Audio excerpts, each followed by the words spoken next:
Okay, we can start now. Now, please.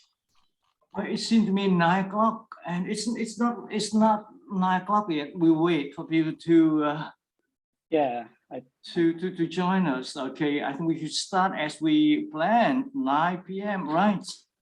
And thank you, Kang, for moderating this webinar, right? Yes, my pleasure. Thank you very much.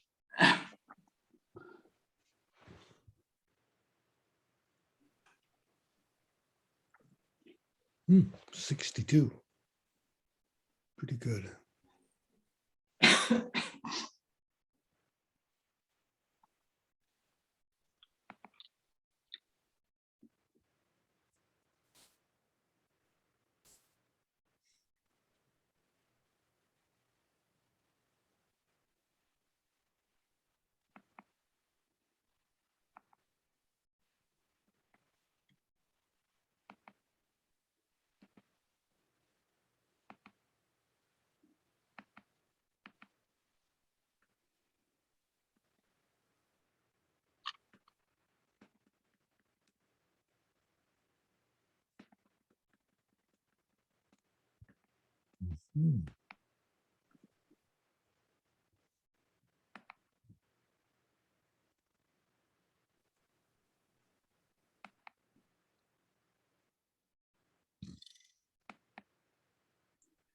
Professor Krashen, how should I address you?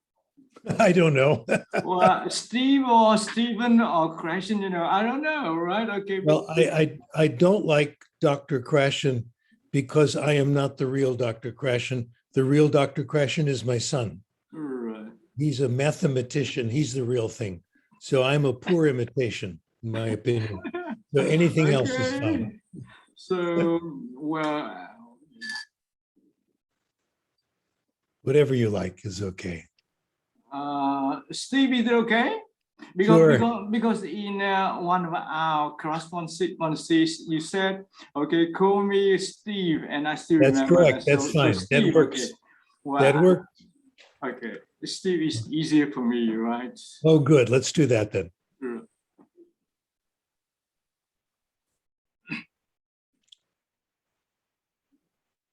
Oh, people coming in. This is very nice. Yes, yes, always coming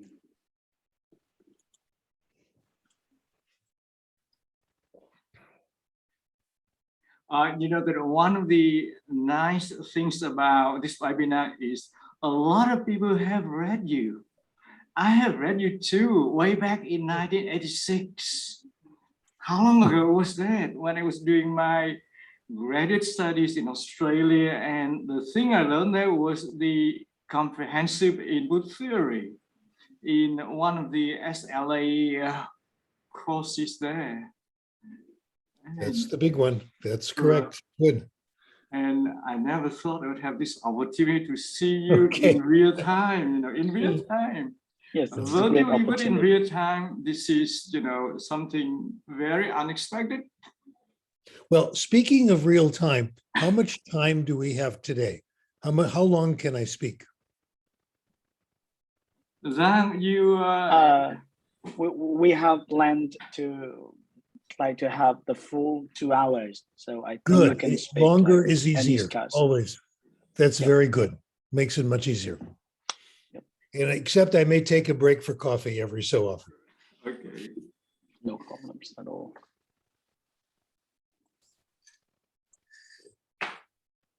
Oh, coffee changed my life, let me tell you. I grew up in the 1940s. And in the 1940s, we thought coffee was bad for you. And my mother had 1 cup of coffee every morning, which my father brought her. And we thought that was terrible. We said, Mom, you have to give up coffee. This is awful. And none of us had coffee. I had my first cup of coffee when I was 23 years old. Can you imagine that? And my life was a disaster. I was not a good student, in school, out of school, nothing worked. And I joined the American Peace Corps. And I taught in Ethiopia for 2 years because I didn't know what to do with my life. And 3 things happened in Ethiopia. I learned to speak Amharic, which helped me in my career, got me interested in languages. I met my wife. She was teaching at the same school. Okay. In She was Ethiopia. also, no, she's from the United States. And after 55 years, we're still married. Everything is wonderful. And I had my first cup of coffee. I came to school one day, completely sleepy, unconscious. I had had 3 hours sleep, full day of teaching. And one of the teachers invited us for coffee, an Egyptian teacher named Mrs. Said. And she had her house right there on the school grounds. So I said, this is it. I'm going to have to do something. My first cup of coffee was a double espresso. Can you imagine that? I woke up. Life has never been the same. When I drink coffee, I don't get nervous. I get normal. I felt normal. I felt good. After that, I went back to the United States, went to graduate school, did very well. And you know the rest of the story. The best part of the story is when I came home from Ethiopia, I took my mother to Starbucks and we had cappuccino, okay? And Mom was so happy. I said, Mom, you can have all the coffee you want. It was wonderful. And I've decided since then, I will have all the coffee that my mom denied herself. So I think of my mother with every cup of coffee. So cheers. As we say in my heritage language, l'chaim, that's Hebrew and Yiddish, to your health. Cheers. So that's the coffee that keeps you going, right? Definitely. This Right. is my third cup today. I'm feeling good. Vietnamese drink coffee the old way. They use a percolator, so very That's good strong. too. Well, That's wonderful. That's why I'll take it any way I well, can. it takes time so people enjoy as the coffee drip to the cup. And that's the way they enjoy their time. I remember that. I've never done it, but I've seen it done. By the way, there's new research on coffee. And the research says we now know that coffee is good for you. And you can have 5 or 6 cups a day. Yes. Cheers. Right, great. So I think we can start our webinar today. It is like 1:04 already. All right, 9:04 already. First, I would like to welcome all teachers and thank you so much for joining our webinar today. It is my great honor to be the moderator, and this is our great opportunity to have a chance to listen to Professor Stephen Krashen. And this event can happen thanks to our Professor Nguyễn Hoa has initiated the contact with Professor Krashen. And I'd like to begin our webinar today with the opening speech by Professor Nguyễn Hoa. So please welcome Professor Nguyễn Hoa for the beginning opening speech. Thank you so much. Thank you, Dan, for your introduction. Good morning, America, Steve. Good evening, Vietnam. Good evening to my fellow Vietnamese. Thank you all very much for joining this webinar tonight. And it's a great pleasure for me to introduce Professor Stephen Krashen. I just talked with him a few minutes ago and he preferred to be called Steve. So I'm going to Steve him now. And you know that Steve is an icon in the field of second language acquisition, bilingual education, reading, and literacy. I think it's wonderful to have Steve with us now. What Professor Krashen is going to talk about is language acquisition, which I think is a topic of great interest to teacher of English and to teacher of languages as well. I know he has been the idol of many of us here in our VTC community. We all have read him some way, somehow. And on a personal note, I first got to know him in 1986 when I was doing my graduate studies in Australia. And what I learned there was the comprehensive input theory.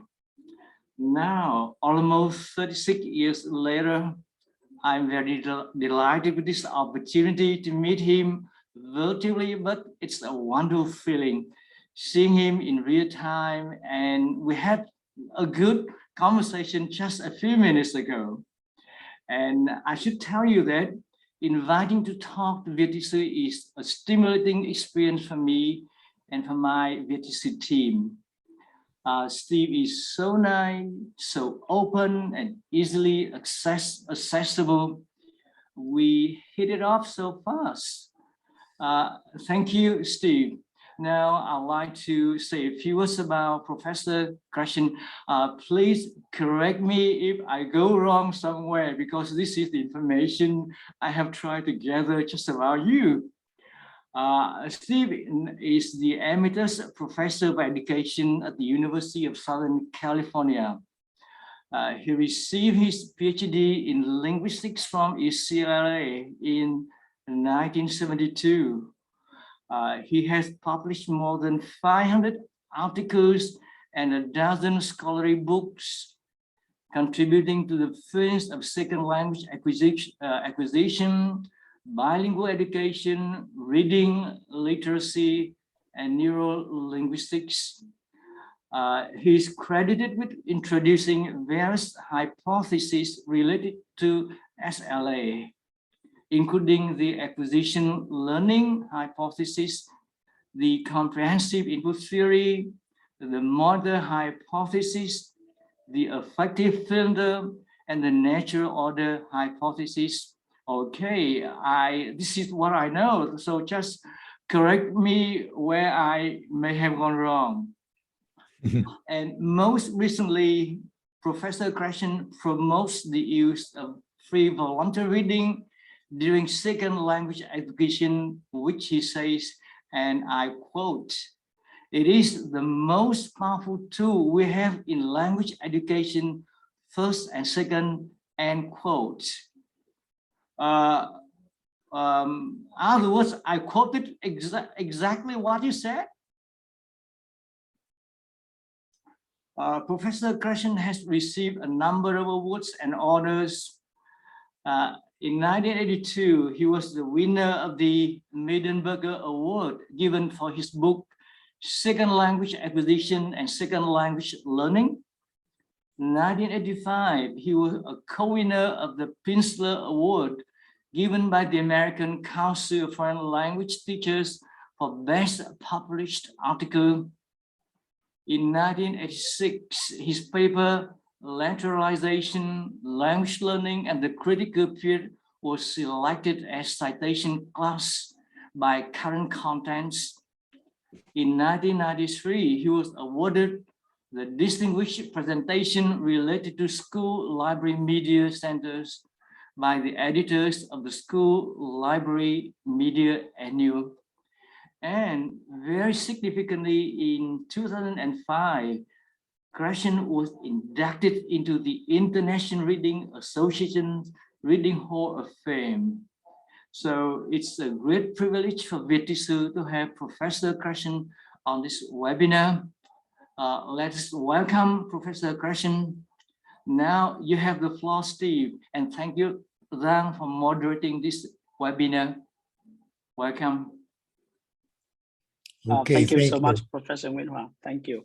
Now it is our pleasure. Now, the main part of the webinar today, it is the presentation from Professor Krashen.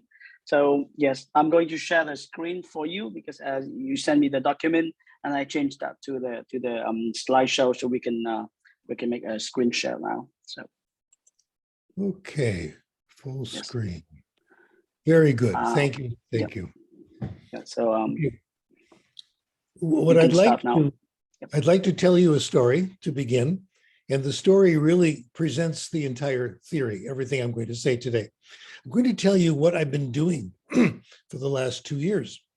I've been home, like many of you, and I've had a good time at home alone with my wife. We're doing very, very well. I have been exercising, as you can tell, okay? I've been practicing the piano, not just playing the piano. This has been a good time.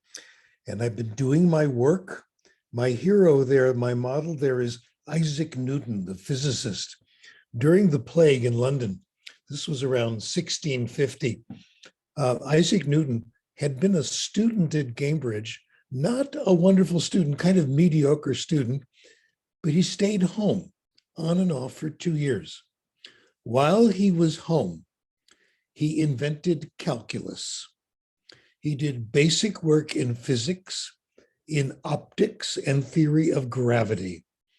Wow, I now understand what he did and why it was so interesting. Another thing I've been doing is working on my languages. And many of you do that too. As language teachers and scholars, as a group, we're always interested in getting better at languages. And I've been doing that too. Here in Southern California, my main goal has been to get better in Spanish. Spanish for me is not my best language. It's like number 4, but I'm getting better. Let me tell you how it happened, how it began.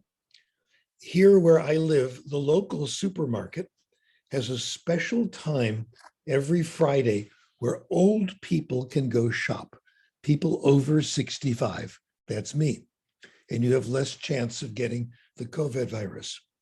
The first time I went early in the morning, 6:30 in the morning, excuse me, I got my groceries. I was standing in line to pay for my groceries, and I noticed the man who was helping me, working at the cash register, had his name tag, and his name was Fidel, which is a Spanish name. So I spoke Spanish to him, my imperfect intermediate Spanish. He answered me in English, which is what they're asked to do.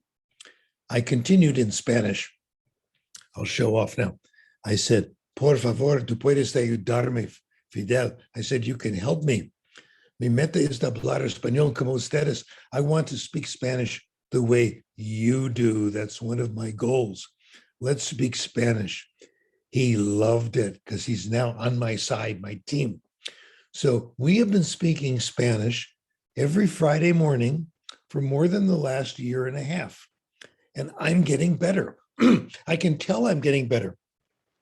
Fidel is speaking to me more quickly, more idiomatic, more complicated things. And we don't just talk, we gossip. In Spanish, the word to speak is hablar. To really talk is really different. It's different word, different idea. That's what we do. And we gossip. Who was it who said, if you don't have something good to say about somebody, come sit next to me. That's what we do, okay? It's called charlar. Now I'm getting better, but I'm not getting better because I'm talking with Fidel.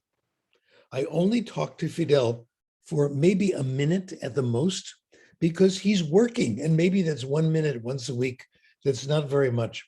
He can't stand around and talk to me. He's got a job. He's got other customers.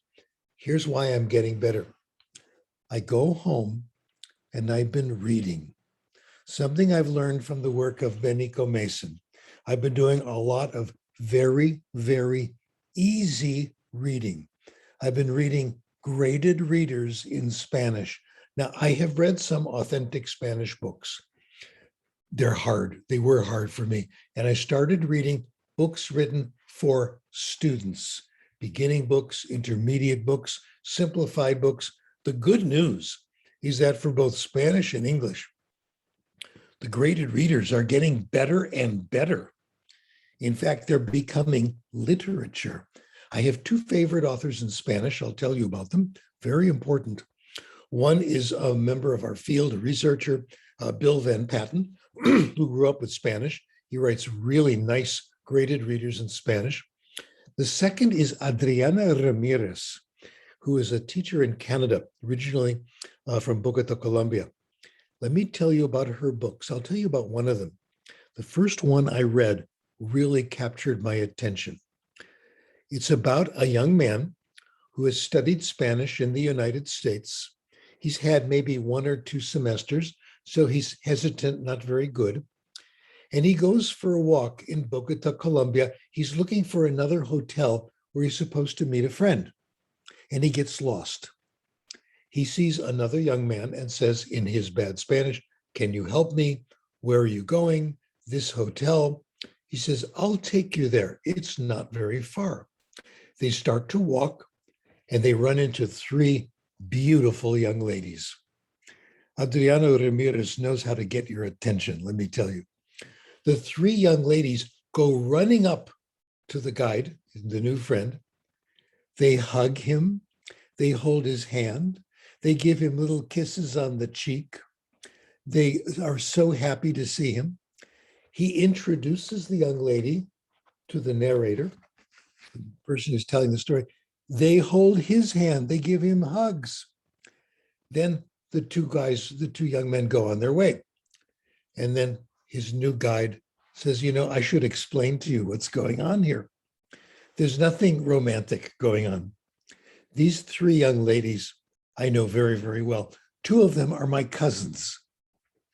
Another one I've known since she was 4 years old. There's no romance. There's nothing like that. This is the way we are in Colombia. This is how we behave. What Adriano Ramirez does is have it, the whole book is like that. Interesting anecdotes that explain the culture over and over again that keep your interest. They're getting better and better. This is why I'm improving in Spanish.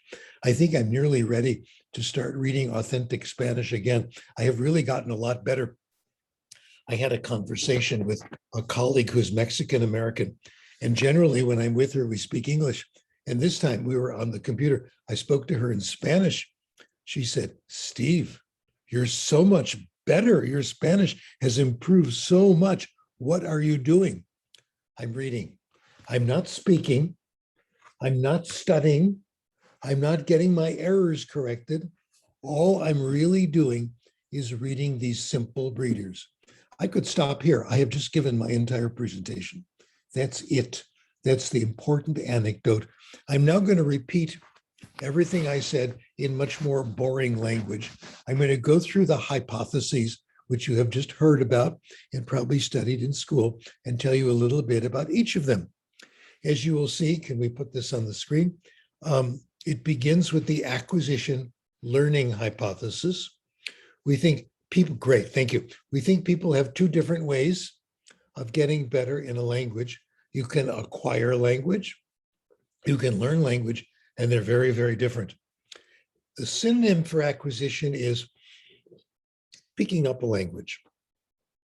I was in France for 2 weeks and I picked up some Spanish, or some French, that really means you acquired it. Acquisition is subconscious. While it's happening, you don't know that it's happening. When it is finished happening, you're not even aware that you've acquired anything. It's represented in your brain subconsciously. We are very good at language acquisition. Human beings are very good at this. It's something the brain does very, very well. The other process we're not very good at, conscious learning. We're not good at conscious learning. This is knowing about language. When we talk about rules, when we talk about grammar, we're typically talking about learning, knowing about language. Error correction, we think, helps learning. When you make a mistake, someone corrects you, you change your rule. So if you say, "I comes to school every day," and your teacher says, no, it's "I come to school every day," you're supposed to think, "Oh yeah, that S doesn't go on the first person singular, it goes on the third person singular." We are not very good at language learning. And this has been a problem for millions of language students, including me. It's acquisition that really, really works. Okay, the next hypothesis we call the natural order hypothesis. And this kept me very busy in the late 1970s and 1980s. Very exciting time. Here's what we found. We found that people acquire the rules of grammar in a predictable order. Something's come early, something's come in the middle, something's come late. For example, in English, and the examples I'm going to give you are they hold for first and second language. The progressive tense, John is playing the violin. That one's early. The third person singular, which I just mentioned, I go, you go, he goes. That one's late. There might be a full year between the two of them in first language.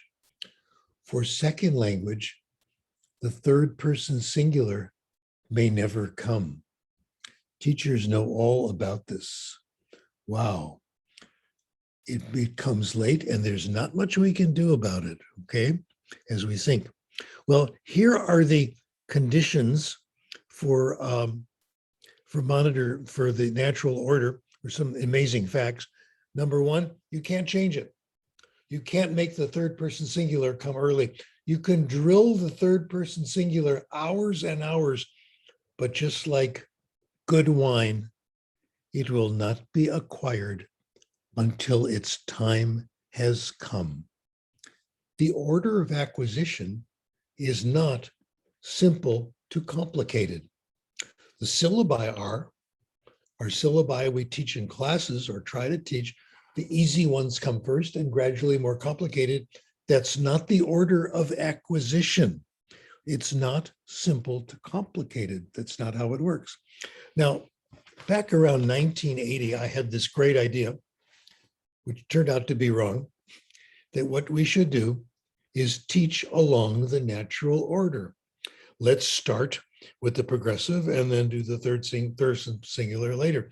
I gave this paper at the TESOL conference in Los Angeles in 1980. I was already very famous then, and there were lots of people. There was standing room only. That's because there were only 10 chairs in the room and 12 people came to the talk, okay? And I said, we have the natural order. Let's teach along the natural order. Obvious, wrong, all wrong. My understanding now, you don't teach along any order. You just do language acquisition and the order happens. Don't have to worry about it. We'll come back to that idea. Okay, the next hypothesis has to do with conscious learning. All the rules that we learned in school, all the rules that we know, are of not much use to us. We can only use them as an editor or a monitor. If you're writing something and you're not quite sure, you can think of the rule and you can add it. Or if you're speaking and you think you're not quite sure of something, you can think of the rule and you can get it right or apply the rule. Now, what happens here, you run into trouble. Let me tell you what I used to do, and I'm sure some of you still do it. I sometimes still do it. You plan your sentence while the other person is talking. Oh boy, that's dangerous. You think of the rule, you put it in, make the sentence perfect, but you weren't listening. The other person was still talking. So you come up with a perfect sentence that no longer is part of the conversation. It doesn't make sense. So it gets you into trouble. It's not easy to use grammar this way. 3 conditions have to be met, and they're very, very difficult to meet. Number 1, you have to know the rule. We don't know all the rules. Linguists will tell you, grammarians, that we have only described fragments even of English. English is the most well-described language we have. There's been a lot of work on English. The person who knows the most about English in the world today is someone you may have heard of. His name is Noam Chomsky. Chomsky has spent the last, 50, 60 years studying English as a way of discovering universals, trying to get the right solution. He'll tell you he doesn't know all the rules. His colleagues don't know all the rules. They're still discovering the rules. The grammar books don't have all the rules. The best teachers don't know all the rules. The best students don't always understand the rules we present in class, and we forget the rules. So this is an impossible condition to meet. We can't know all the rules. Number 2, you want to use grammar as an editor, as a monitor. You've got to be thinking about correctness. You've got to be focused on form. As I've just said, this is hard to do. This is like patting your head and rubbing your stomach at the same time. It's very unnatural. Also, it takes time. It takes time to find the rule in your memory, drag it out, apply it to the sentence, make corrections, etc. The only time these conditions are met in the real world is when you take a grammar test. When you take a grammar test, you've studied the rule, you're thinking about rules, and it's usually written, so you have time to apply the rules. And our studies back in the 80s, even when you give people a grammar test, they don't get everything right, as every language teacher knows. So I'm not against teaching grammar. I would never say, don't ever teach grammar. Grammar is evil. I would never say that. What I'm saying is it's very hard. It's very hard to make progress this way. Well, if we're not going to do it through grammar, how do we do it? I'm going to illustrate this by giving you two very quick language lessons. I'll use a language you may have heard before, and maybe some of you speak. I'll give you two lessons very fast, and you can tell me which of the two lessons is better. Here's lesson number 1. Wir werden jetzt anfangen, Deutsch zu lernen. Und ich möchte im Voraus sagen, das macht meine Meinung, Deutsch ist eine sehr schöne Sprache. Und ich hoffe, dass Sie alle sehr viel Erfolg mit Deutsch haben werden. What do you think? Good lesson so far? You think if I kept speaking to you like that, you think you'd acquire German? No. How about if I slowed it down? Would that help? Absolutely not. That wasn't very fast. How about if I wrote it on a board and you copied it down? Would that help? No. How about if I said a sentence and you repeated it? None of those things help. None of those things mean anything. Here's lesson number 2, and you'll have to watch me as I do this on the overhead. Das ist mein Kopf. Kopf. Ja, Kopf. Verstehen Sie das? Kopf. Ja. Und hier sind meine Ohren. Ohren. Ich habe 2 Ohren. 1, 2. Und hier sind meine Augen. Ich habe 2 Augen. 1, 2. Und hier sind meine Brillen, ja. Und hier sind meine Zigaretten. Meine Zigaretten. Ah. Wo sind meine Zigaretten? Ja. Ich habe keine Zigaretten. Zigaretten sind nicht gut. If you understood lesson number 2, not every word, but more or less, I did everything necessary to teach you language. This is how it works. I have just tried to give you comprehensible input. The only way we acquire language, this is the answer, is when we understand what people tell us, or we understand what we read. And we understand thanks to context, thanks to extra-linguistic information. We'll talk more about that later. Couple of amazing facts about language acquisition. The lesson I just gave you, you didn't have to work hard. All you had to do was listen to me make a few silly jokes in German, and you acquired a little German. That's it.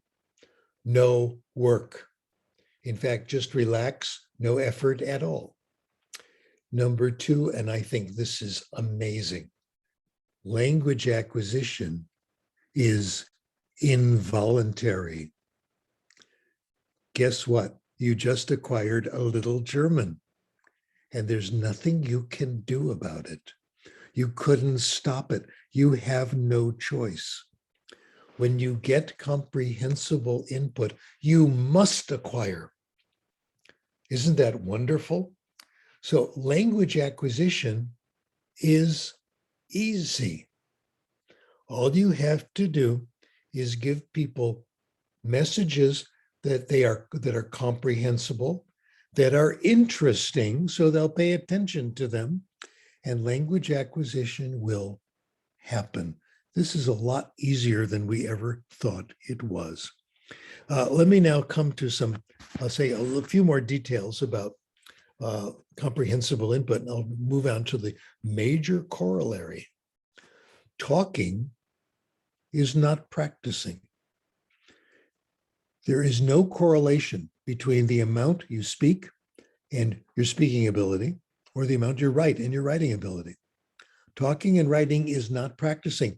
The ability to speak is or write is the result of getting comprehensible input. We have confused cause and effect. Not only is this true, but talking, if you're not ready to do it, is very uncomfortable. I wrote a paper on this. It's on the overhead, Down with Forced Speech. Forced speech is when you have to say something, but you're not ready. You haven't acquired the language yet, and you have to use what you've consciously learned. This is very uncomfortable, and it doesn't work. I'll again tell you a story. The story now is 55 years old, and it happened when actually 50 years old. It happened with my daughter as the star, so you know now how old she is. And we, in the neighborhood we lived in the house, a few houses away, was another little girl, same age as our daughter. And she would go play with the little child down the street.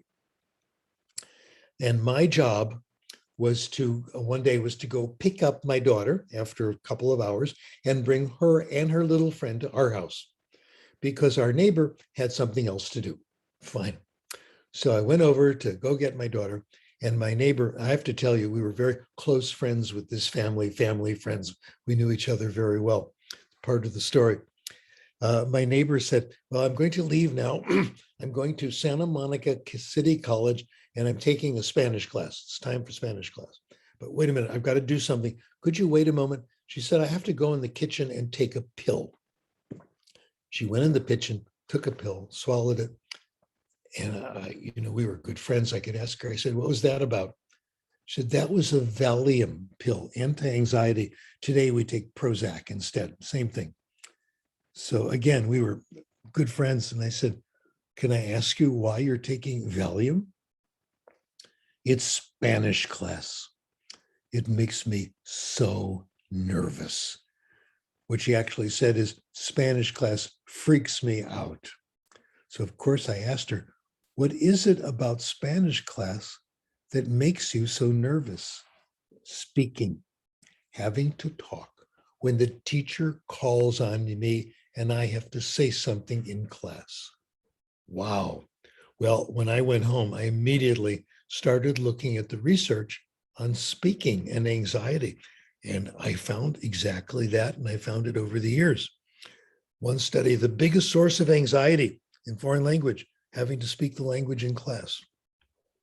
Lauren Sacco, for every student in the beginning French class, speaking was the highest anxiety-provoking activity.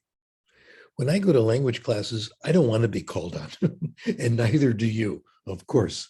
And we can feel that this is true. Anthropological studies I find very interesting. They found the same results. A guy named Sorensen did several studies with people living in the Valpis River area. This is between Colombia and Brazil in South America, in a small area where there are only 10,000 people. Now, 10,000 people is not very many people. If you go to a football match and there are only 10,000 people watching the game, that's not very much. 10,000 people, they spoke 24 different languages. So Sorensen was very interested. And to make it more interesting, there was a rule in that culture. You may not marry anyone who speaks the same language you do. I have violated this principle. My wife and I both speak English. What can you do? Okay. So the children growing up had to acquire mommy's language, daddy's language, and a whole bunch of other languages all around them. Their whole lives, they were busy acquiring languages. So Sorensen wanted to know how they did it. Very interesting characteristic. In this culture, you're not allowed to correct anybody about anything.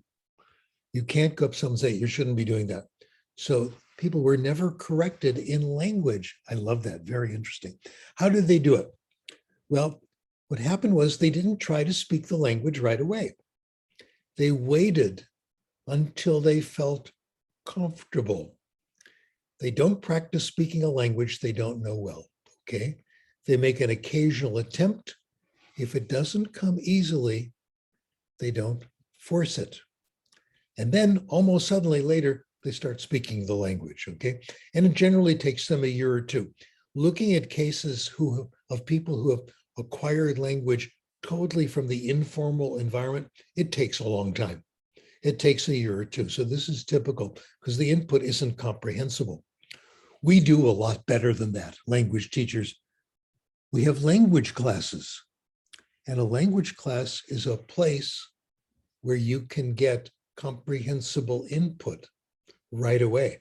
That's why language classes are very, very good if they're done right, okay? Well, another study I found of this is a book written by Eugene Nida. Eugene Nida was a scholar. I used to read his stuff when I was first taking classes in linguistics, how to learn foreign languages. He has a chapter which he calls the African polyglot situation. These are people in Africa who go to a neighboring town or country to work and work alongside of speakers of another language. They pick up the language. How do they do it? The same as Sorensen studied. Here it is. I'll read you what it says. Without exception, they were working with people who spoke the language. Instead of trying hard to learn the language, they seemed to just take it for granted. After listening to the language long enough, they would find they could hear it. To hear it means to understand it. Quote, we just live there and listen. Before we know it, we can hear what they say. This is very profound. They take it for granted. They assume they're going to be successful. My colleague, Steve Kaufman, a very accomplished polyglot, gives the same advice. Assume you are going to be successful. Assume that when you get input, you are going to acquire the language and it's natural, okay? So we see this very good evidence for this hypothesis here. I've said also that input has to be interesting. Great timing, thank you. I think it's more than that. I like the word compelling. Our goal in language teaching is to make the input so interesting that you forget that you're listening to another language or reading another language. That's why I like these books, these graded readers. They're interesting. I try to read, when I read in other languages, I only read things I really want to read. My favorite topic to read in other languages is science fiction. Okay, so I always read that. I read it in French, read it in German, not always easy to find, but that's the most, you want stuff that's highly interesting. That's where you make progress. And my colleague, Steve Kaufman, says exactly the same thing. Language acquisition also is gradual. It doesn't happen all at once. In language classes, we assume if we present a new list of vocabulary words, students are going to learn them. In a few days, they'll have it. They'll pass the quiz in the end. No, it happens a little at a time.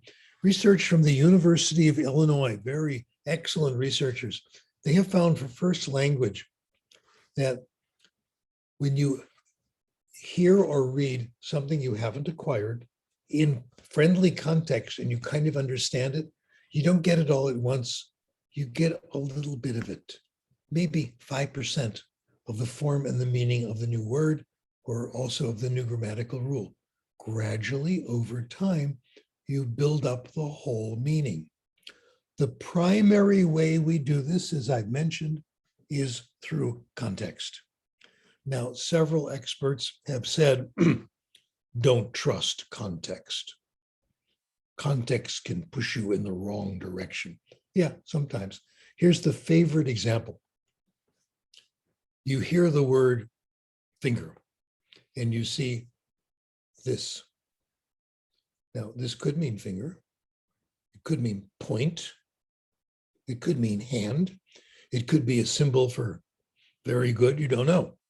So it's not exactly sure. But most of the time, context is helpful. It kind of leads you in the right direction.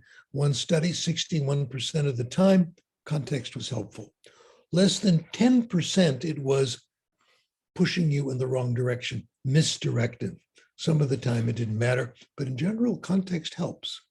If context didn't work, nobody would ever acquire language, because that's the way nearly everyone does it. We don't get translations every time we hear a new word, etc. Okay, so context is okay. That's the normal way it happens. Now I want to share with you an interesting experience I had going back to the natural order. I'm now ready to return to the statement I made. We don't teach along the natural order. Let me restate the natural order hypothesis. We acquire in a predictable order, okay? If you're at rule number 28, how do you get to rule number 29? If you're at rule number 6,807, how do you get to 6,808? Here's how you do it. You get comprehensible input that contains the next structure you're ready for. If you're up to rule 20, it's rule 21 will be there in the input. This is astonishing. Comprehensible input, compelling comprehensible input. And if there's a lot of it, contains what you need. Don't worry about it. You don't have to plan it. This has to be true. Otherwise, we would never acquire language. It's kind of like diet. There are two schools of thought in diet. One is you better go out and buy artificial vitamins. Every time the nutritional scientists discover a new vitamin, companies make them and you should go out and buy it. I remember when they discovered selenium 20 years ago. We all went out and got selenium tablets, okay? And then the natural food people were saying, don't worry, get good food, get a balanced diet. Selenium is there. It's there, you can't help it, and it's combined with other vitamins that you need that help you absorb it. The same thing is true of language. I invented a new term that managed to confuse everybody. I said, if you're at rule number 12, how do you get to 13? And I used algebraic notation. If you're at rule I, and I just made that up, how do you get to I plus 1, the next one? Don't worry, I plus 1 is already there. I call this the Pasadena freeway hypothesis because it occurred to me while I was driving on a big freeway in Los Angeles called the Pasadena freeway. And I was so excited. And then I pulled off the road. I found a stop and I wrote it all down. And I still think it's true today. Well, let me now get to application. And I'll invent some more new terminology. The hypothesis is called, the basic hypothesis, the conduit hypothesis. Conduit is a passageway. I will claim that in language teaching, generally we go through 3 stages, and I'll describe them for you. Each stage helps you to the next one. Stage number 1 helps you to 2, 2 helps you to 3. That's why I call it the conduit hypothesis. The best way to do it, not the only way, but the best way to do it, the kind of input I think works the best is stories. Stories. Synonym for stories, fiction. Synonym for fiction, literature. I've become a big admirer of literature. I'll tell you how it happened, another story. This came to I realized this about 20 years ago. I live about, 40 kilometers from Los Angeles. I live in a suburb. And it takes, about a half an hour to drive there with traffic. And I drive on something called the Pacific Coast Highway. and it's really boring. It takes about 40 minutes, rush hour, if you're lucky, 30 minutes. So what do you do in the car going back and forth? We all have this problem. First, I was listening to the radio. I don't listen to the radio anymore. It's all Donald Trump and all this stuff, and it's so depressing. So I stopped listening to the news. Then I started listening to music. That didn't work anymore. You know what they did? They analyzed which music people like to listen to, and they put that on certain stations, and you have to pay. You have to subscribe. If you want the best classical music, and you know what I mean the Beatles, okay? You have to go to these classical stations, then you can get the Beatles. I'm not going to do that. I'm not going to pay for that. So I started listening to stories in the car. At the Santa Monica Library, I like going there because my daughter worked there for quite a while. And I could see how she was doing. They have collections of audiobooks. You can rent books, or you can take them out of the library. You can get them on CDs, you can download them, etc. So I would stop at the library. I like getting CDs, put them in and listen to them. And I started listening to novels in the car. Now, the libraries I went to, I'm a member of 2 local libraries. The collections do not have other languages, and they don't have classic books. I'm a college professor. I should listen to classics. All they had was popular fiction bestsellers. So that's what I listened to. Guess what? They're good. They're really good. It was a pleasant surprise. I hadn't paid too much attention to popular literature. I thought it was beneath my dignity. No, they're not all good, but a lot of them are. The first popular bestseller I listened to in the car was the first Harry Potter novel. It's really good. J.K. Rowling knows all about education. It's about a school and Harry and his friends taking classes. The hero of one of the novels, Dumbledore, was the headmaster of the school. For educators, this is fantastic. I loved it. She compared good teaching to bad teaching, like what went on during potions class, which was excellent. And then there was a class taught by a ghost called History of Magic, which put everybody to sleep, bad teaching, etc. There was the super student, Harry's friend, Hermione. She's the one who always raised her hand and got all the answers right. One of my students wrote an essay called, "Is Hermione smart? Is this what we want with students?" Very interesting question. So this was made for us. Harry Potter was wonderful. What happened to me with reading Harry Potter and other novels, I started doing what you do.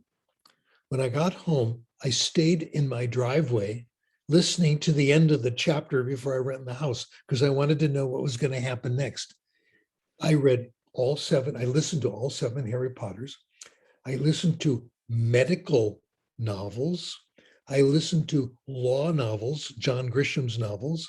I listened to romances, historical fiction, and I found a lot of them were very, very good.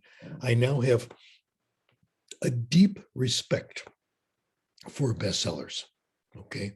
They're written by very sharp people who understand what's going on, I think. I also think movies are pretty good. Movies, I think, in fact, are spectacular. So the quality of movies, I don't go to movies very often, but the ones I've seen, oh my goodness, they're amazing. And I do have a recommendation. I want to help you with your teaching and your language acquisition. And I also want to help you with your social life, if you don't mind. I have an answer to the question that I always have. What do you do when you're invited to a party and you know you're not going to know anybody there? Strangers, okay? Well, here's my suggestion. I've tried this, it works. Watch the latest 3 movies, popular ones. Then when you go to the party, you can always turn to someone and say, "Oh, have you seen Terminator 27 or something?" And you'll have a discussion because someone has seen the movie. And when you discuss these movies with, quote, ordinary people, the discussions become very interesting. Sometimes it's like a college literature class. They'll talk about the characters, whether they did the right thing, how the plot was constructed, etc. So this is a good help for your social life as well. Well, let me go through the stages. Stage 1 is stories. Let me tell you what we know about stories, beginning with first language acquisition. There's been a lot of very good studies. First of all, the researchers have discovered that children like to hear stories. How do you like that? Mommies and daddies, you know all about this. Children like to hear stories. They like mommy and daddy to read to them. 90% of children in one studies, others a little less, a little more, like to be read to or hear stories. The 10% who don't care are the ones whose parents don't like to tell stories or read to them. This is universal. There's nothing like it. I read to my kids. I read to my son until he graduated high school. We had a wonderful time together. And I read to my grandchildren. And I'm waiting for the next generation of great-grandchildren. I'm all prepared to start reading to them. It's wonderful. So it's pleasant for everybody. Most language teaching methods today, or I would say several of them, I haven't counted, depend on stories in the beginning stage. I'll tell you about one, the one I know best, and this is Benico Mason's story listening idea, and the handout has places where you can find out more about it. This was developed when she was teaching at a local university close to her house in Japan. And she taught, of course, the theory classes, but also she taught occasionally English as a foreign language. Her class for beginning students was based on stories. You come to class and you hear stories. Doesn't that sound delicious? Class is story time. Wow. Dr. Mason got her stories. Her favorite source was Grimm fairy tales, which, in her words, have stood the test of time. What she did, her method, she would find a good story that she might want to use, read it through, find the words and expressions and grammar that she thought the students might have a little trouble with, make a list, she called it her prompter list, and plan ways of making the new vocabulary more comprehensible, more explanation, drawing pictures, very convenient with chalkboard, etc. Occasionally, when she had to, quick translation into Japanese, common language, when you need it, not against the law, it's okay, okay? The goal was not to, in the students' minds, the goal was not to learn this vocabulary. She didn't tell them, you better remember this vocabulary, make flashcards, study it. No, the goal is enjoy the story. What she has found in studies she's done, others have done with her, the kids pick up a fair amount of vocabulary. You test them a couple of weeks later on some of the vocabulary that she has emphasized, they get a surprising good score on it. Not studying, just enjoying the story. We've compared that to actually supplementing with vocabulary exercises. Write 3 sentences with every word, draw a line to the definition. Much more efficient to tell more stories. Don't do the exercises, tell another story. Now, the complaint about this, I've heard this from a couple of teachers, how do you make sure they get the right vocabulary? How do you make sure they get the frequent vocabulary you need? Don't worry. Frequent vocabulary is frequent. That means it's going to come back again and again and again. It's going to be there.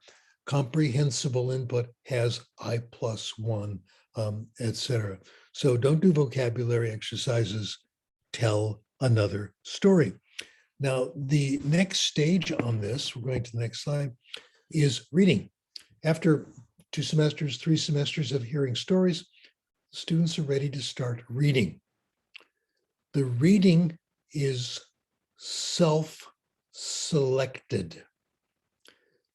Dr. Mason's technique, the first day of reading class, it's called guided self-selected reading. Students are presented with the books. They can look at the books. Then with the help of the teacher, they select what they want to read. It's up to them. You don't have to finish every book you start. There's no test at the end. You simply keep reading. All the teacher does is keep a record. Students hand in a record of the books that they've read, which has been very, very helpful. They start from low level, graded readers. Our goal is eventually they can read authentic readers. So the 3 stages here, stage 1, stories. Stage 2, guided self-selected reading. Stage 3, eventually authentic reading. I'm now going to move to the research. And I'm going to begin the research with Dr. Mason's study. Here's what she's found.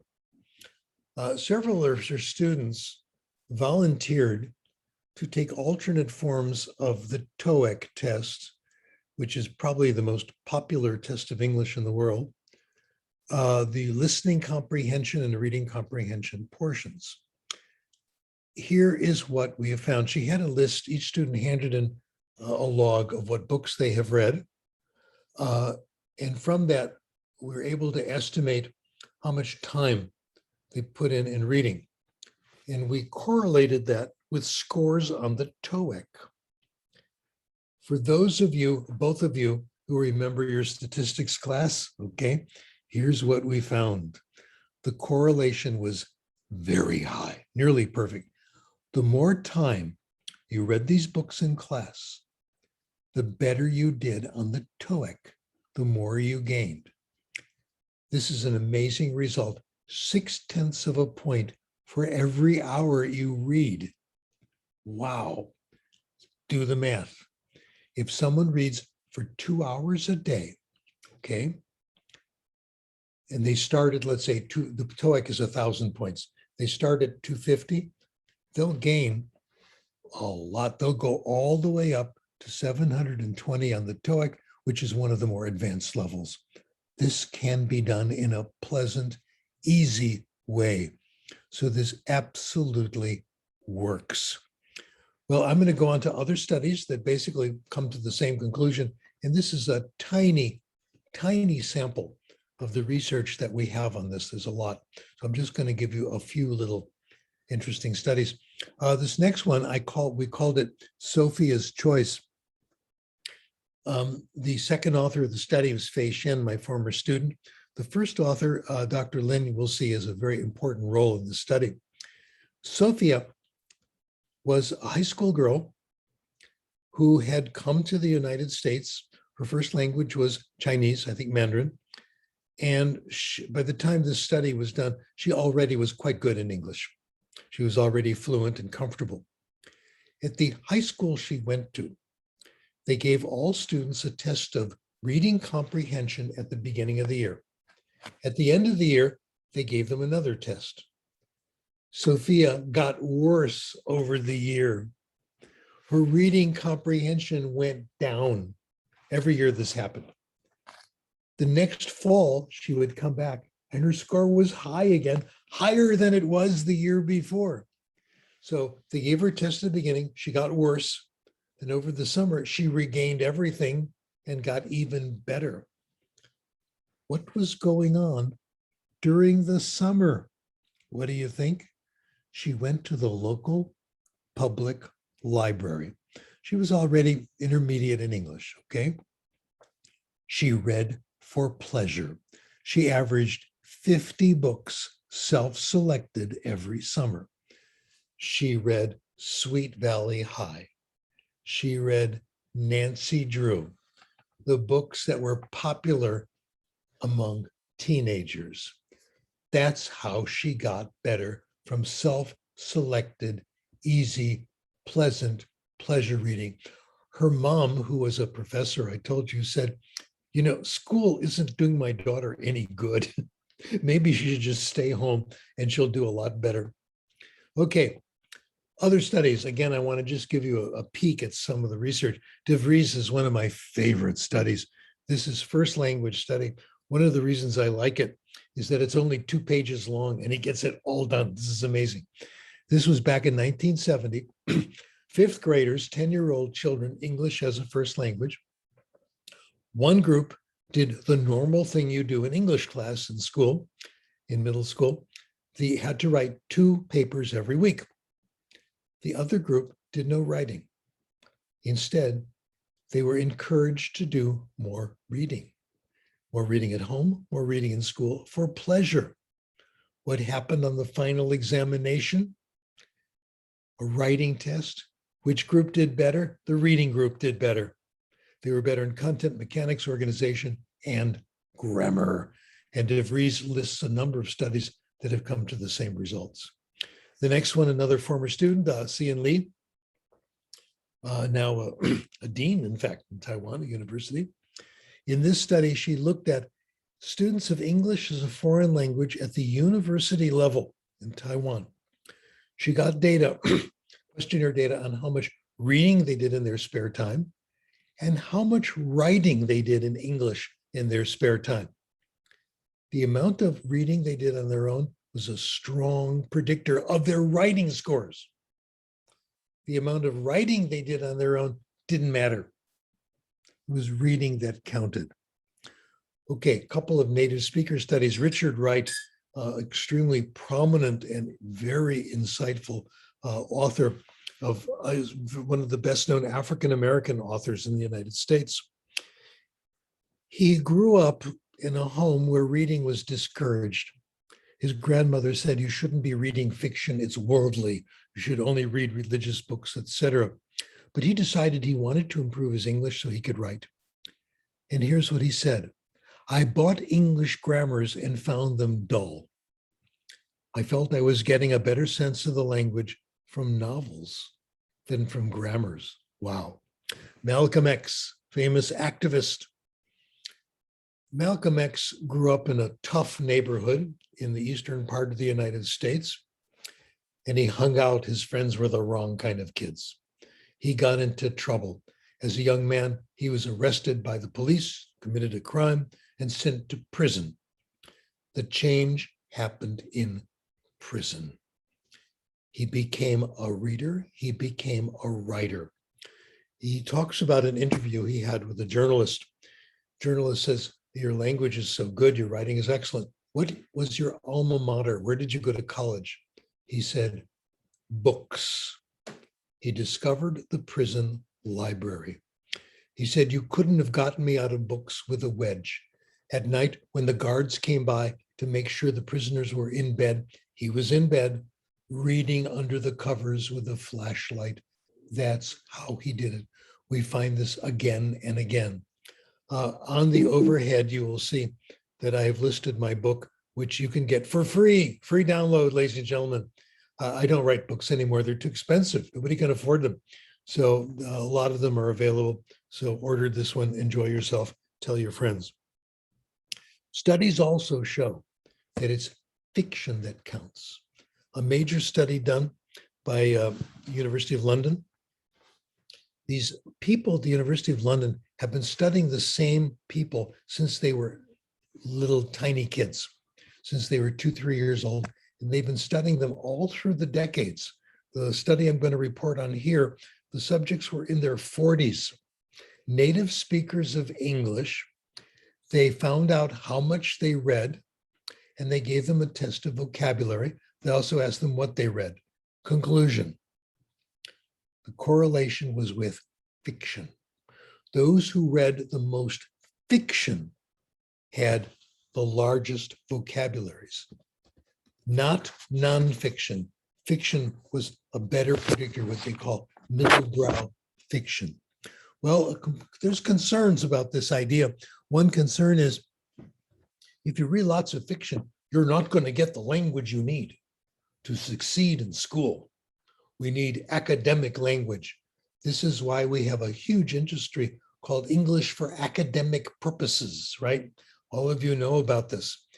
It's a multi-billion-dollar industry. Any bookstore will, how to learn academic English, vocabulary lists, etc. Well, Jeff McQuillan, Jeff was also my student, and has done some amazing things. His studies say this is not a concern. Brilliant study. He analyzed the vocabulary in all 7 Harry Potter novels. His claim, anyone who reads all 7 Harry Potter books will acquire several hundred academic words. They appear in these books, they're right there, and they appear often enough so you have a good chance of acquiring them. Another study, he looked at novels for young people, Nancy Drew, Twilight, predicted that you would again get about 200 words. He predicts in 1 year, reading 30 minutes a day, you'll get about 1/3 of the academic vocabulary you need for school. One of my favorite studies, I discovered this through Jeff McQuillan's work. If you read 1 million words of science fiction, easy for me, you get 92% of the 318 words, science words that appear in all areas of science. I think that's why I've always found reading science to be fairly easy. It's because I've read so much science fiction. People who read more know more. I've made the point, reading gives you grammar, vocabulary, gives you better writing, all this stuff, better spelling, gives you all those things. We've known this. This has been documented again and again. There's more, a lot more. People who read more know more. The best study of this, I discovered this about a month ago, Stanovich and Cunningham. Wow, is this a fabulous study. They took college students, American college students, and they gave them tests on a wide variety of subjects. Here you see the list: science, social studies, current events, finance, health, technology, multicultural literacy, etc. Sample questions. Here's science. What part of the body does pneumonia occur? Lungs, okay. How do you call the money you pay when you get a loan? Interest, etc. Where's the Panama Canal? Who is Linus Pauling? Who is Bertrand Russell, Isaac Newton, etc. Gave them all these tests. They also gave these people measures of print exposure. Are you familiar with novels, current authors, with magazines, etc.? Print exposure was a wonderful predictor of all these tests. People who recognized more novels, who knew the names of all these things, novels, etc., and magazines, did better on the tests, which suggests it's reading where they got this knowledge. It was a better predictor than their grades in high school. I'm going to say that again. This is really heavy stuff. How much you know about popular literature predicts how well you do on these tests. Better than your grades in high school. Wow. Popular reading, reading everyday bestsellers, etc., gives you this. We know that homework doesn't. The studies of homework have been very disappointing. Kids do homework. Doesn't seem to do much good. Wonderful book by Alfie Kohn, this. No evidence of academic benefit for middle school or elementary school, and not much there even for high school. Reading for pleasure is more effective than doing your homework and getting high grades in school. Wow. So there's more, ladies and gentlemen. We're just getting warmed up.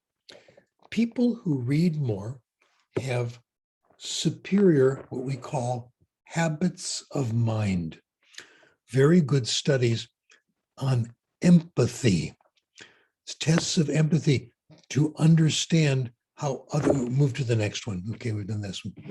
Move to the next overhead, and to the next one too. Sorry, I'm going too fast. All right. They do better on all kinds of tests of empathy, etc.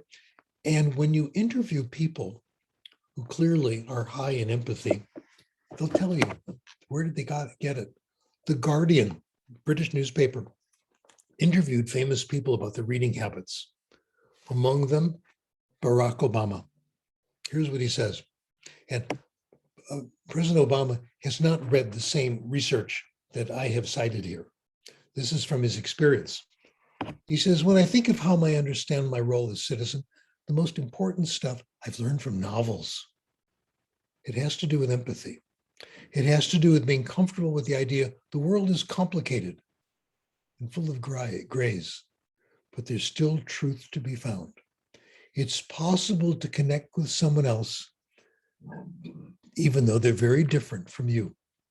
Same thing. Noam Chomsky said something very similar. He said, will probably happen that we've learned more about human nature and human thinking from novels than from scientific psychology. How about that? Okay. So what I've said, let me summarize, and I have a couple of more points I want to make. From reading for pleasure, everyday reading, you get information, you get language, you get empathy. I want to give you one more example of this. I want to tell you about my cousin Evelyn. I've always been very close to Evelyn. She's about 10 years older, 15 years older than I am. I think she just turned 94, something like that. And Evelyn and my mom were always very good friends, a good aunt-niece relationship. And I used to visit her all the time, and she and her husband, Marty, and I got along with both of them extremely well. Evelyn played the violin, I played the piano, we had great times. And Evelyn said, you know, she told me this about a year ago, we still talk a lot on the phone. She said, my late husband, Marty, had a degree in law. And that has helped us so much to understand the law in our daily life. I know what I'm going to do now, Stephen. I'm going to take a course in the law. I'm going to find out about the law. I said, I have a suggestion, Evelyn. How about just reading novels by John Grisham? They're legal novels. She said, I'll try it. I ordered her some John Grisham novels. She's read them. I still send her John Grisham novels. And she says, you're right. Reading 10 John Grisham novels is probably worth a year of law school. About 30 years ago, I was told to report for jury duty. I was on a jury. And because I was a college professor, I was asked to be the head of the jury, the chair of the jury. I did a very poor job, in my opinion. I didn't know how juries operated. I think I made a lot of mistakes. Years later, I read a book by John Grisham called The Runaway Jury. From that book, I saw all the mistakes I had made. If I had read that book before that trial, justice would have been served. I made a lot of mistakes. Literature, fiction, teaches you an enormous amount. I want to make a couple of more points. One is the big one now is self-selection, why it's so important. We have research that this is true, but I'll tell you what I think the best research is. Tell you what I was going to say this at the end, I'm going to say it now. Because you've had the same experience. When I was in secondary school, I took English literature. We all did, required. And we did British literature. We did American literature. I read the required reading. I took the tests. I passed the tests. I don't remember a single book I read for secondary school. I can't tell you the authors or the titles of any of them. But I do remember all the books I read because I wanted to. I remembered all the fiction I read. I remembered all the science fiction that I read, all the stories I read, and I remember them to this day. One of the things I read was baseball stories. United States baseball was everything. And I read these wonderful books that were just incredibly profound and interesting. My language arts curriculum was science fiction and baseball stories. And I think they gave me a very good background. And my prediction is the same thing happened to you, though that is the fiction that influenced you, that made you who you are today. Other evidence that self-selection counts. Cian Lee, again, my former student, she compared what happened to a class that was given required reading, assigned reading, and the teachers tried to make sure they would find books that were popular, books based on movies, etc., versus self-selection. Self-selection students did better. They made better progress in language, etc. So even when teachers do their best, and the self-selected kids actually loved the books. They wanted to keep reading them, etc. So it's self-selection that counts. Another piece of powerful information, powerful evidence. What happens when someone gives you a book as a gift? Here's a book. I know you're really going to like this book. And then 2 weeks later, you run into them and they say, how'd you like that book I gave you? And of course, you haven't read it and you feel guilty. Gift books are assigned reading. People expect you to read them. Famous American commentator on the radio, Garrison Keillor, says this. He says, as a former English major, I'm an easy target, sitting duck for gift books. In the past few years, I've gotten Dickens, Thackeray, Smollett, Richardson, Emerson, Keats, Boswell, and the Brontes, all of them great. None of them ever read by me. All of them now on my shelf, looking at me and making me feel guilty. I have a shelf like that too. But what I like to do is I take a sticker, a white sticker, cover up what the person says.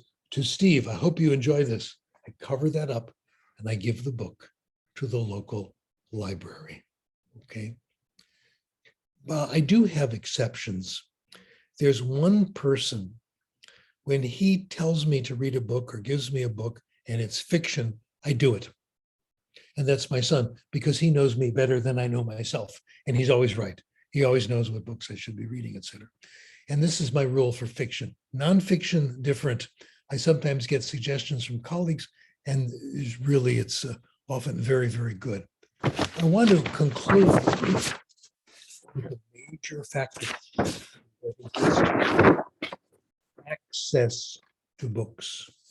This will never happen unless kids have lots and lots of access to books. Dr. Mason, I told you about her work. When she was working at the local university, she had access to a library of 5,000 graded readers. Isn't that wonderful? That's what we should be aiming at. Not just a few, not just 10 or 12, but for the price of one computer. Think how many good graded readers you can get for students, especially in English. There's so many of them. Keith Curry-Lance, in my opinion, is the most heroic person in library science in the world. He's done wonderful studies. Schools in the United States, native speaker studies, schools with good collections and have librarians, they have the highest reading scores. Librarians order the right books and help connect students to the right books.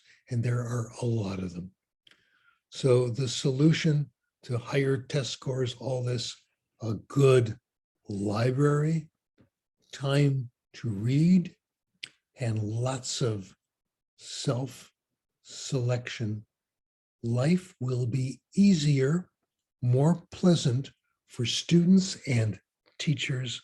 And my predictions, we'll see an increase in language competence. If it's English as a foreign language, whatever language, this is, I think, what I would like us to try.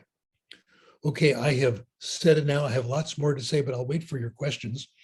See if I can work my answers into more of your questions. So shall I just start and ask people, or how shall we do this? Get them from the chat room? Oh, I think people can turn on the microphone and ask you questions if they can, or they can, if they cannot turn on the microphone, we can read the text from the chat if they want to. So has anybody got a question to Professor Krashen? Oh yes, I got them. They're here up on the chat thing. Very good question. How do we change assessment in general? Right now we're assessing on grammar rules, etc. Well, kids who read more will do better on those tests, but it invites them, encourages them to study grammar. We have to change assessment completely. Assessment should be set up so students read more, not less. Assessment is destroying language acquisition because it pushes people into study of language itself. We might want to do away with it, in fact. It demands a lot of rethinking, in my opinion. That is absolutely the right question. Professor Yeah, is Krashen? one more. I got one more. Is self-selected reading the same as extensive reading? I'll give you a clear answer, yes and no. Extensive reading has been used to have all kinds of things. Read something, write a paragraph about it, do a report, restate it in your own language. Self-selected reading is a subset, I hope, of extensive reading, but my view is not the same as traditional extensive reading. It's a good start. But what I think now what we want is total self-selected reading with no monitoring, no testing. Okay, I'm ready now for your questions. I think there is some more question in the chat box, Professor Krashen. The question from the teacher Đoàn Gia Hân. People learn new target language features through comprehensible input. In other words, they learn the target language by receiving it. Does producing the target language have people learn the target language, Professor Krashen? By producing? No. It only causes pain if you're not ready for it. Start talking, etc.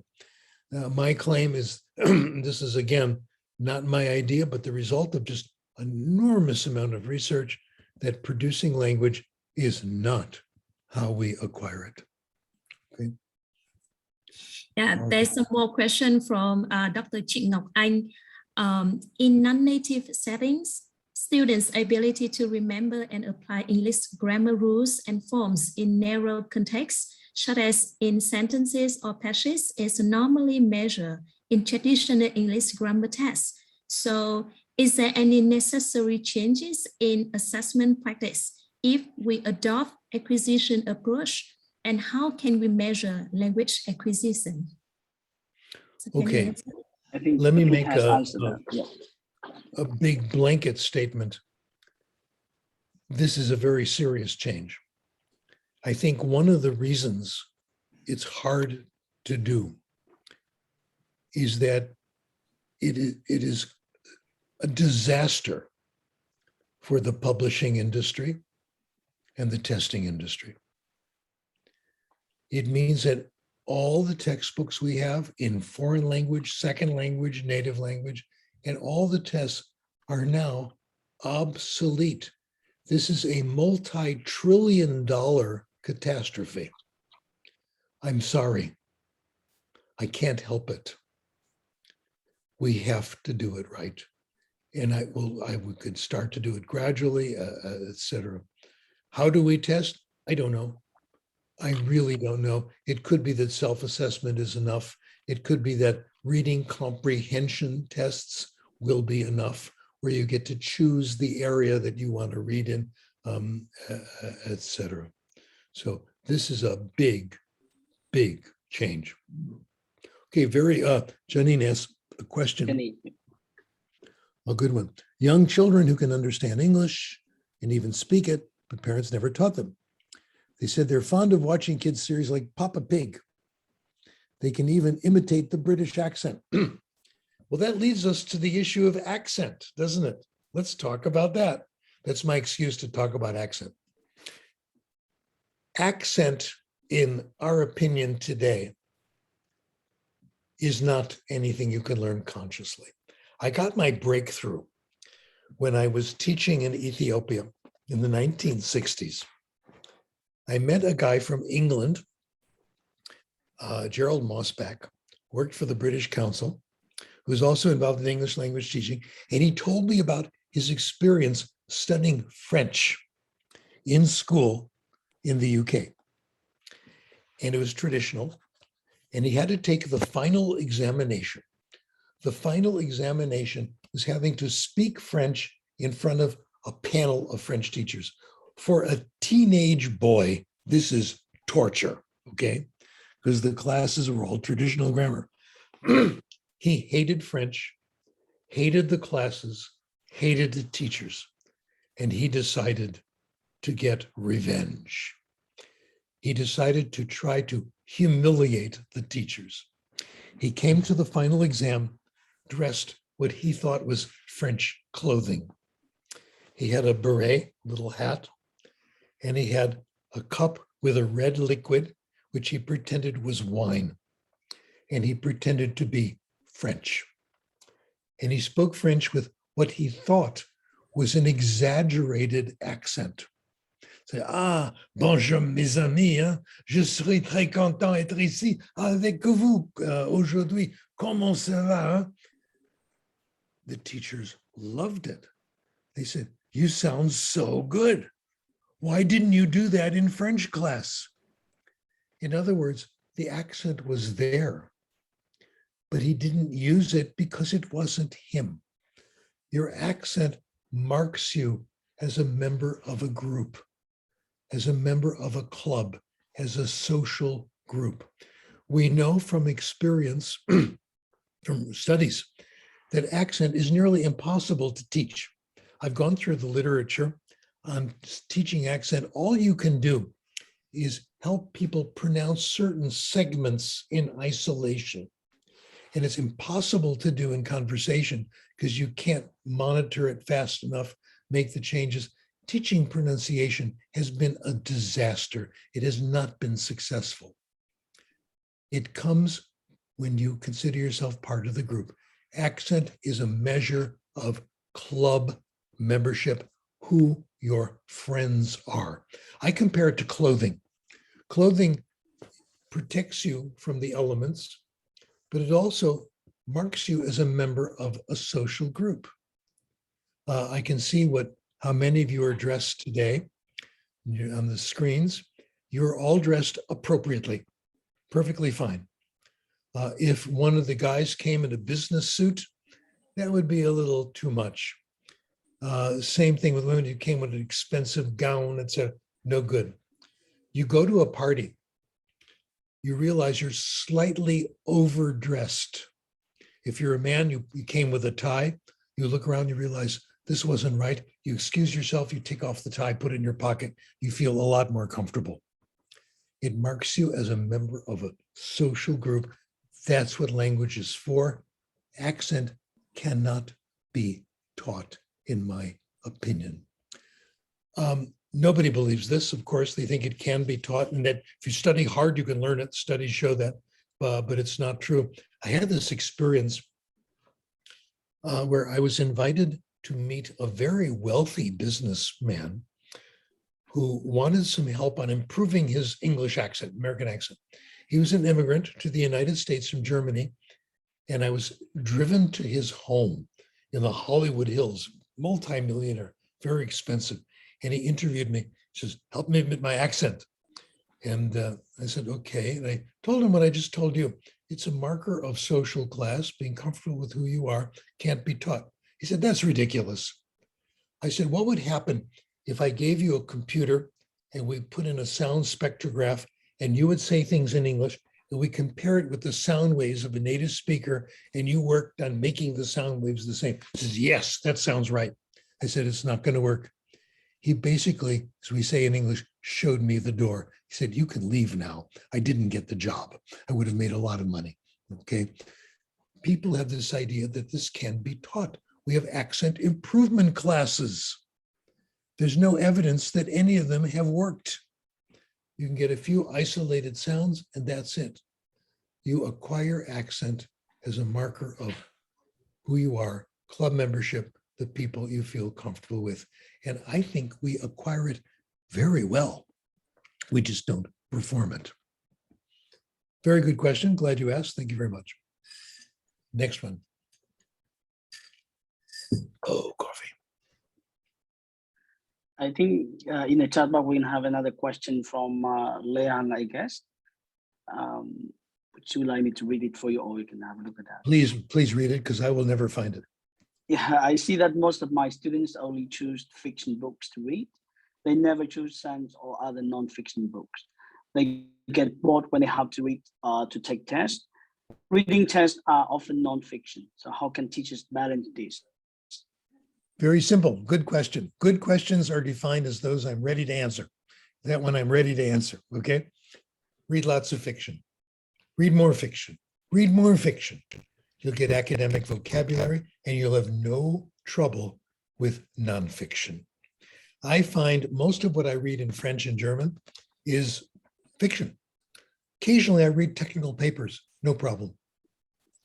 Reading all this fiction has given me a huge technical vocabulary, exactly what Jeff McQuillan's research has shown. More fiction reading. Enjoy yourself. Next question. The next question, as you can see on the chat box, is what is the best way of adopting properly academic words in writing? This is the question from our live stream. Okay, the best way to acquire academic writing is by reading, number one, lots of fiction, and eventually lots of nonfiction, which will be easy if you read lots of fiction. Writing comes from reading. Now, let me make some comments about writing. We're talking here about writing style, writing form. That comes from reading. It's the only way you can get it. It's too complicated to learn. But there's something else about writing we should talk about. Writing helps thinking. Writing can make you smarter. This happens through what we call revision. As you move from draft to draft, you find new ideas. You're writing, you come to something, you're not quite sure it's right. You have a writer's block, you're not sure. Take a little break, come back. The idea gets a lot clearer. Writing is by far the best way to make rapid intellectual progress. Writing makes you smarter. It happens a little at a time. When you get a writer's block means that you're about to learn something new. So go back, take a little break, try again, try again. I wrote a paper yesterday. I did it in one day. I wrote a very short note, which I sent to a journal. It's only this long. It took me 8 hours to write. I must have taken 100 breaks during that time, okay? I revised it, I revised it, I revised it.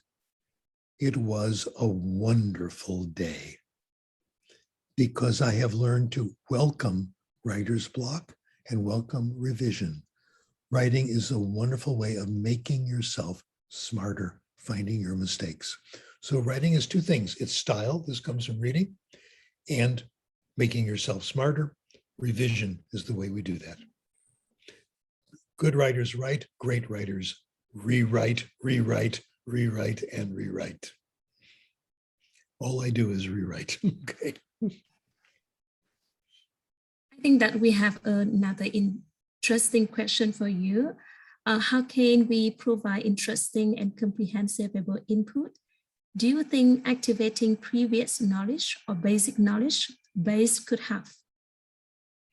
Okay, I've never really understood this idea of activating previous knowledge. I would think it comes automatically if you're reading and finding out new things and trying to write, etc. What I do with my old ideas is this, though. This is something I got from Peter Elbow, and I'll answer a related question.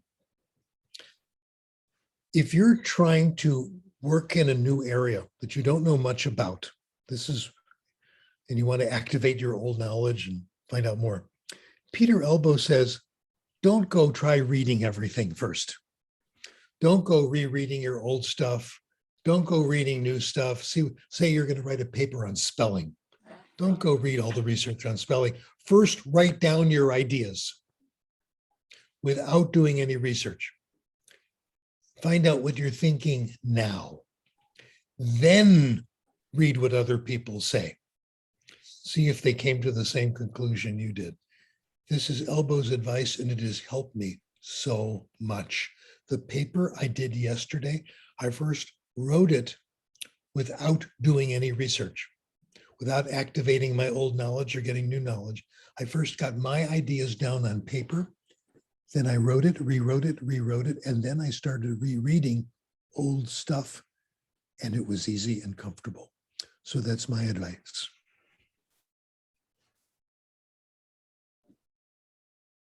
Learned a lot from these people.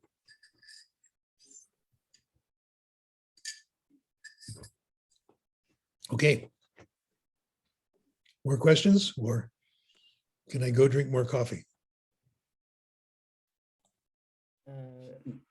I think that we still have more questions, but you can have Okay, let's do it. a break for coffee a little bit if you want. No, it's okay. Let's do the questions. Yeah. The next one is like, how do we use math to measure mathematics? I think to measure the method we are using to show evidence statistically that students are acquiring more vocabulary per hour. Well, the mathematics and statistics part is very easy. And I do recommend basic statistics. I wrote a book on statistics. It's on my website, sdkrashen.com. It's very simple. I made it as simple as I possibly could. It's everything you remember 10 years after taking a statistics class, because you forget most of it. It's most of what you need. So that's the easy part. It's good to know some statistics, absolutely. And it's not all that difficult. They make it hard, but it really isn't. The kind of test is a little more difficult. This is what we want in a test. We want a test so that if students study for the test, they get more comprehensible input. So you want to do well in any test, do lots of pleasure reading. That's what we want. It's good for reading tests. It's also good for all kinds of other tests. I would have good libraries to help people study for the tests. Give them lots to listen to, lots of interesting stories. Those are the best two ways, reading and listening to interesting, comprehensible stories, to study for any test of English. In fact, it's probably the only thing that helps. So I wouldn't do flashcards. Thank you so much. Another question from Dingti Lamcha. We have, it could be really challenging to a high school teacher, as to some extent their teaching can be test or exam driven. So self-selected reading may be beyond teachers' capacity. And is it essential to have follow-up activities for self-selected reading? No. No follow-up activities. No, keep reading. Go to another book. Go listen to another story. This is where we've made a mistake. I'm sorry. I've gotten a lot of good books of good short stories in other languages, and they always have questions at the end of the chapter. You know, what did you think of this? No, I don't want that. I want another story. Okay, this is the problem in language teaching. We're working much too hard, in my opinion.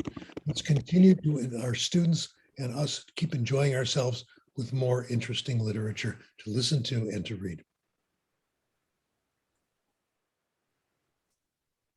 Yeah, and there's one more question from our fan page. It's from Miss Nguyễn Thanh Bình. It seemed quite easy for me to choose graded stories for kids, but it's quite hard to provide a comprehensible fiction input for beginners who are adults. Do you have any suggestions? I think you have asked the right question. The goal is to find interesting and comprehensible at the same time. That is the thing. If I knew how to do it, I would be doing it, okay? But there are brilliant authors who have done those, and I think we ought to look at them and try to produce more of them.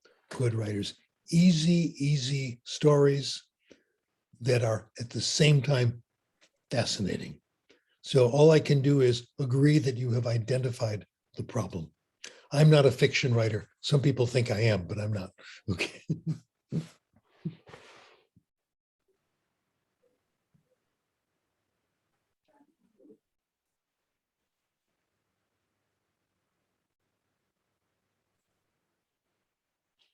Okay, do we have more? Any? I think we have one more question just come up in the chat. We have from Dương Nguyen. I think I cannot speak for everyone, but from my observation on my students, they tend not to have oh, it's moving, sorry. They tend not to have a habit of reading. So can you please suggest some ways EFL teachers can do in class to encourage students to read more? Is free writing about what students read a way for teachers to learn about what students acquire from reading? Yes, I have two suggestions. A brilliant paper was written in the school library journal. Author's first name, last name was Ladushka. Anyway, I posted it on Twitter today. If you want to go look at Twitter under my name, S. Krashen, you find I mentioned this article. It's called the STAR method. She used it with native speakers of English in a high school. And she gave the students permission. She said, if you read a book and you like the book, you're a student, put a star in the inside cover. Yeah, right in the book. Then students know which books are popular. When they go to the library, they find a book with 20 stars. They're going to take another look at it. So this is a simple, easy way that can be used in general. I like this idea. It costs nothing.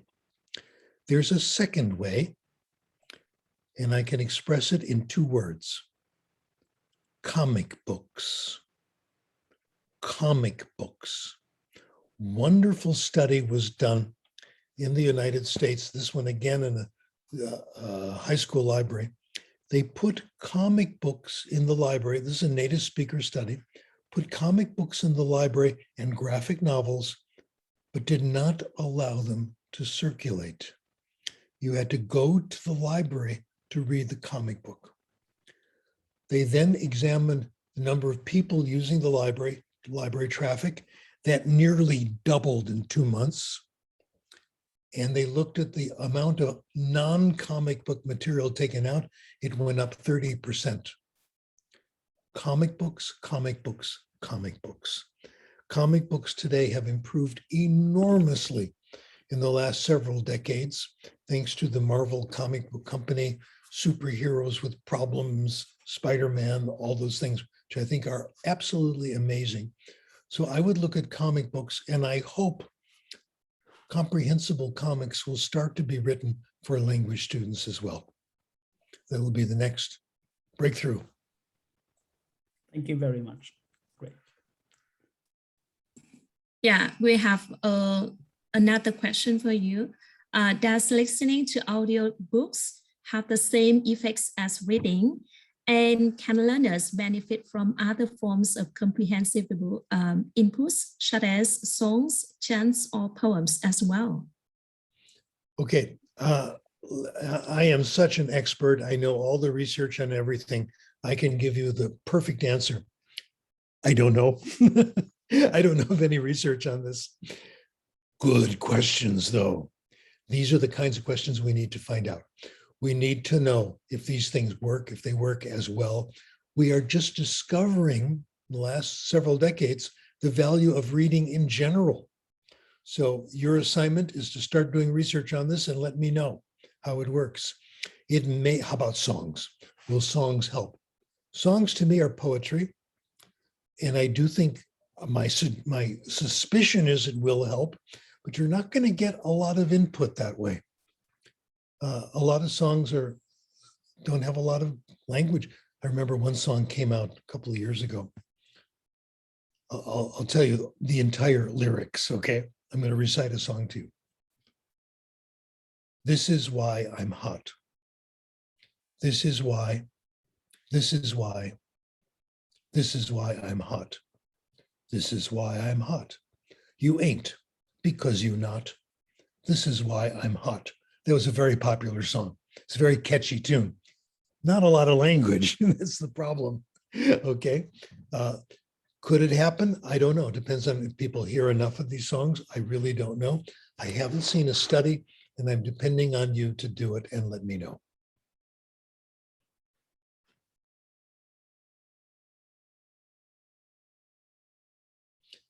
Okay, folks, I'm going to go get some more coffee. It's been a pleasure being with you. So would you like to take a break and get some coffee and come back for more questions, or would you like to conclude the webinar. No, here. we can do more questions if you're ready for that. Yes, That's yes. fine. I'll do something important and I'm not going to tell you what it is. And then I'm going to come back and we'll get more questions. Okay, yes. In the chat room, I think there are two more questions there. Yes. How can we recognize we're in progress in writing and what type of activities? Just two Yeah. questions. Yes, I think. Yep. So your two more questions here.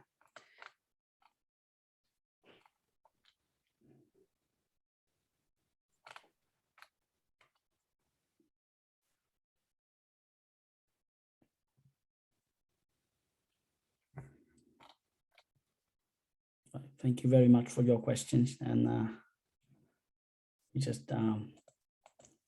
wait for.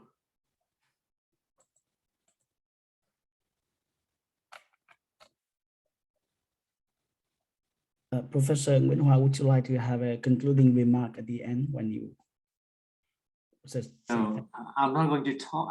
I simply say, I just want to say thank you, Steve, and I hope we can appear again on our Yes. webinar rights another time. That's it. Yep.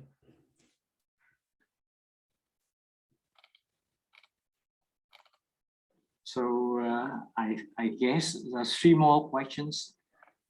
Yep. What Three more are questions. classroom activities that help teachers? Okay.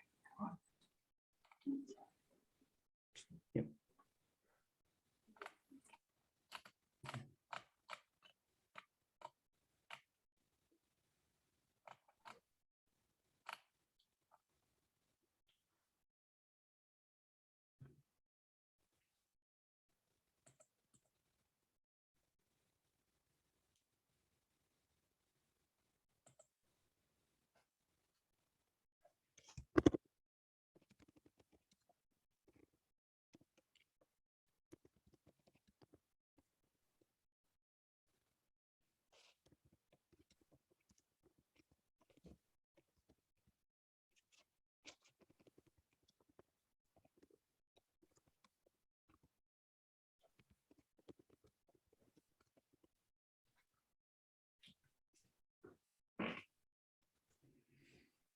Oh, yeah.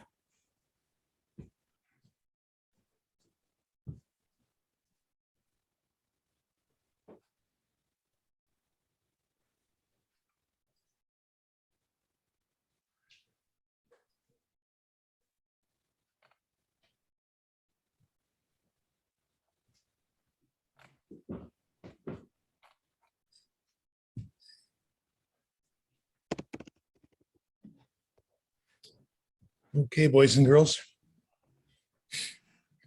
Okay, so Professor Krashen, there's some more question for you. How can we recognize that we are in progress writing, and what types of activities are the best after reading to help learners reflect or memorize what they've read without exercises? None at all. I would say the best thing is more reading, and writing should always be something that burns inside of you. Some problem that you want to solve. That's the only time it ever works. When I have to write, I'm bored. When it's something a problem I want to solve, I could write all day long. Yesterday was writing all day long. That's all I did. More revisions, trying something else, reading a little more when I needed a little more information. That is easy to do. But everybody has their own problems that they think are interested in. Everybody is on a different path. We're not all the same. One assignment is not going to work for an entire class. So this is an interesting idea. We're all different. You've probably noticed that. We have different goals in our lives, different interests. School should help you find what your interests are, what you're good at and what you like to do and how you can get better. That's my philosophy anyway. We're not all the same. If we were all the same, the human race would never survive. We would never be able to solve all our problems. We survive because we're different. and we should take advantage. Writing should reflect what is interesting to you. There.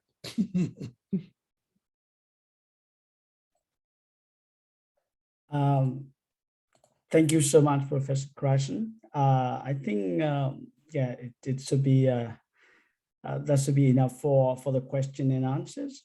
So all of the other questions can be emailed to me, and I will collect them all, and then I will forward them to you, and we can have more discussion via email later. So I'd like to express my deep gratitude for your time today and for your great presentation about language acquisition. We have learned a lot about that, and thanks so much. And I believe that Professor Nguyen Hoa would like to say thanks to you as well. So, dear Steve, thank you very much for your time, for appearing on our webinar, and thank you for sharing your insights about second language acquisition or language acquisition. I in particular enjoy your talk about the role of reading, and it has been my experience too.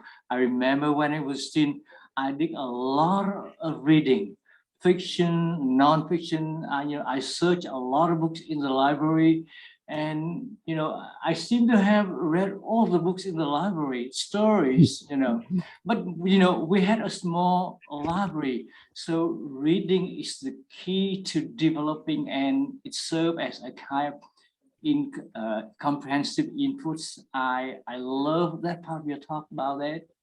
And I hope you can appear again on our webinar for another talk.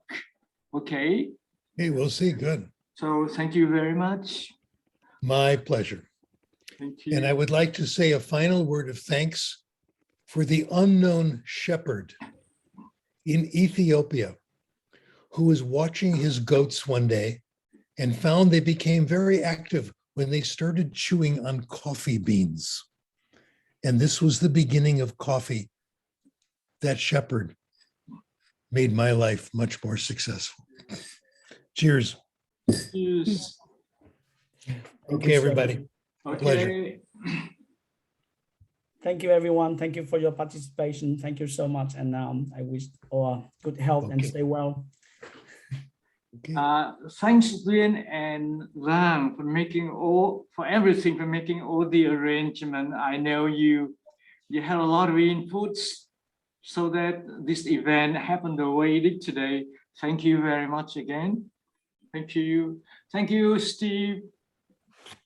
Thank you, Professor Stephen. And yeah, thank you. Steve, you know how I came to ask you to talk, because I watched your talk with Chomsky. Oh my.